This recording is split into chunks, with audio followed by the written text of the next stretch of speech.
Нема да дозволам во наш манастир да го слават Илинден. Тие сакаа нашите манастири и цркви во Косово да ги дадат на албанците, па не може сега во нив да ги слават своите празници.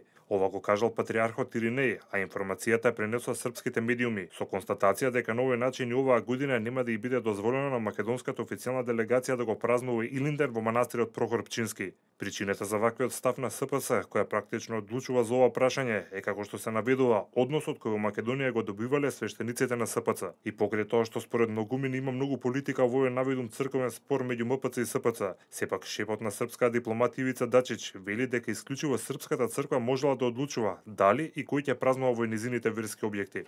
Република Македонија секоја година ни испраќа барање за одржување прослава. Ние, како министерство и влада, го проследуваме барањето до Српската православна црква, а оттаму воопшто не добиваме одговор. Тоа е така затоа што станува збор за манастир кој е во сопственост на СПЦ, така што тие мора да се согласат за ова прашање. Затварањето на вратите на Прохор Пчински за македонската делегација дополнително ќе ги искомпликува односите меѓу Скопје и Белград. Острите изјави на Дачич во однос на името и најавениот реципроцитет била една од темите на разговор меѓу премиерот Заев и претседателот на Србија Вучич. Заев во интервју за N1 кажа дека били испегнени разликите кои ги имале со Вучич и дека со тоа се вртала нова страница во односите меѓу двете земји. Србија немаше некое влијание, ни па лоша намера Србија према немаше Македонија. никакво влијание или лоши намери кон Македонија. Секако имаше коментари за време на претседателската кампања, споменување на македонското сценарио, но не навлегувам во тоа. Имавме прекрасна работна вечера со лидерите од Западен Балкан, кога со тогашниот премиер, а сегашен претседател Александар Вучич ги разјаснивме сите несогласувања, си пруживме раце и си ветивме дека ќе соработуваме.